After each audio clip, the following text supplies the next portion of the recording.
You're listening to Table Talk with Tottie, the podcast where we have real talk about life and business as a creative living in the 21st century. I'm your host, Natasha Tottie Weston. Let's get into it.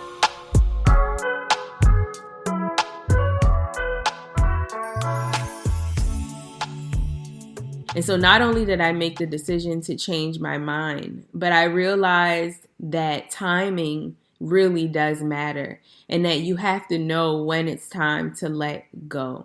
Nothing, and I mean nothing, lasts forever. And I'm not just talking about this song, no, but it's true. Nothing, no one stays on this earth forever. Nothing lasts forever. But wouldn't it be so cool if we could just learn how seasons work, how timing changes, and how it matters?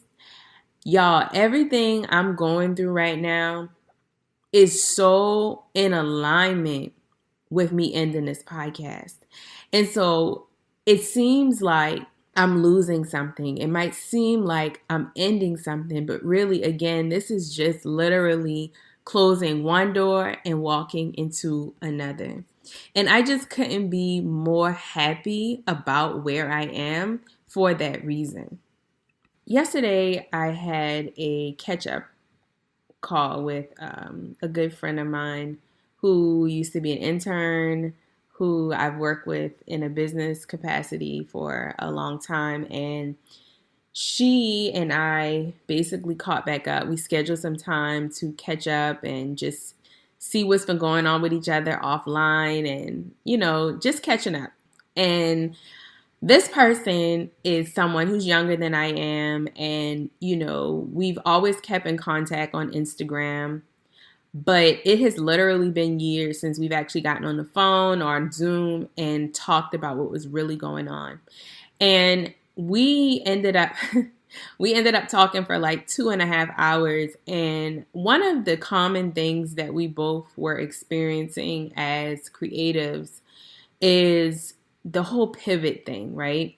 So I think it's pretty common to see entrepreneurs and creatives stop a business, stop pursuing a brand, stop selling a certain product or service, and then they jump right into something else, right? That is what we have normalized as a pivot, and how not really healthy that is. And I brought up the fact that when I think about pivoting now, I don't think about ending something and jumping into something else. I think about it like a relationship.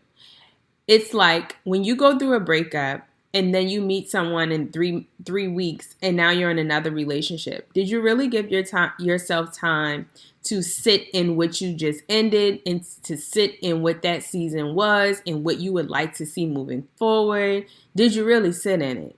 And I feel like a lot of times as creatives, we end things and then we feel like we got to have a next. We got to have a game plan for what's to come up. We got to have a launch that we're working on. We got to have a transition from one thing to the next immediately. And I don't know who made that rule, but that rule is causing a lot of people burnout. It's causing a lot of people confusion.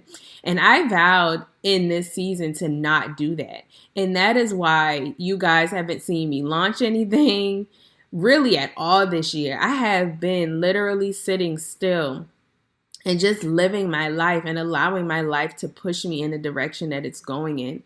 And that has been more beneficial for me than just putting a product or a service out or having a launch or starting a new brand or starting a new business just to say I'm doing something. And so when I decided to end this podcast, yes, I now know what's to come next. But before I even had a clue, I just was like, all right, I'm going to end the podcast and I'm going to just sit and wait on God to tell me what's next. And I meant that. And that's exactly what I did. And so in this conversation I was having yesterday, we were just talking about how often we as creatives and entrepreneurs are always feeling like we got to know what's next and that we have to have a game plan and like a 10-year strategy for what's to come next. And that is killing a lot of us mentally. It's causing a lot of us burnout. And I was just telling her because, she's in the space where she's trying to figure out in her business, like, what is my next business model? Like, do I really still enjoy doing this enough for it to be a business, or do I need to do something completely different? And I shared with her how, and I don't know how many of you know, because I don't think I've shared this on the podcast, but I recently donated a kidney to a family member, and how I was sharing with her how something that I was doing just in life is now turning into a part of my story, into a part of the message that I'm sharing on social media and with people that I meet out in public.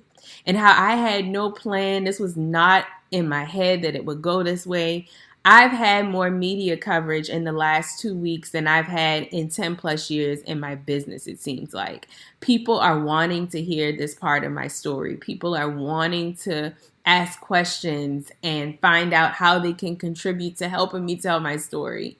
And it's coming in a way that I never, ever, ever, ever expected it to. And so a little quick backstory on the whole kidney thing, because I know I'm going to get questions for those of you who are like, girl, what are you talking about? And so the process for us started last year in December.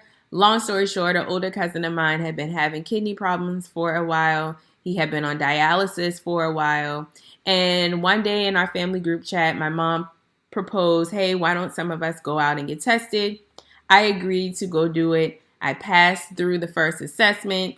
We were a blood match. We eventually did a whole bunch of screening, testing, evaluations over the months. Ended up getting approved by the committee to do the transplant. Boom, September 27th, we have a transplant. I donated kidney.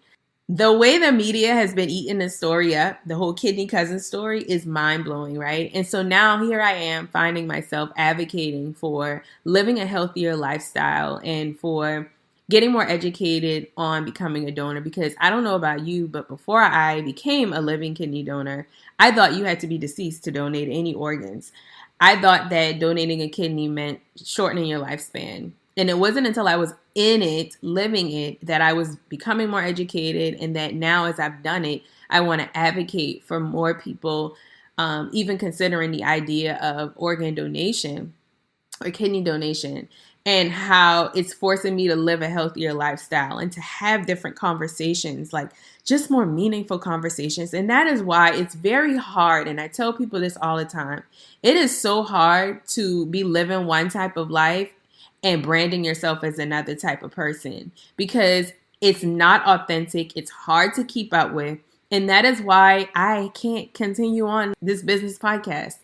It's because my conversations are not about business anymore. Like, business is not as usual for me anymore. And my business model moving forward is going to be totally different. My messaging is changed. And I have to allow life to continue to push me in that direction so that I can always be as my most authentic self, so that my message can really touch people, that it can really impact the world. And unfortunately for us, no, I'm going to say this. Unfortunately, fortunately for us, because God knows what's best, we got to let him just do what he does and stop questioning him so much.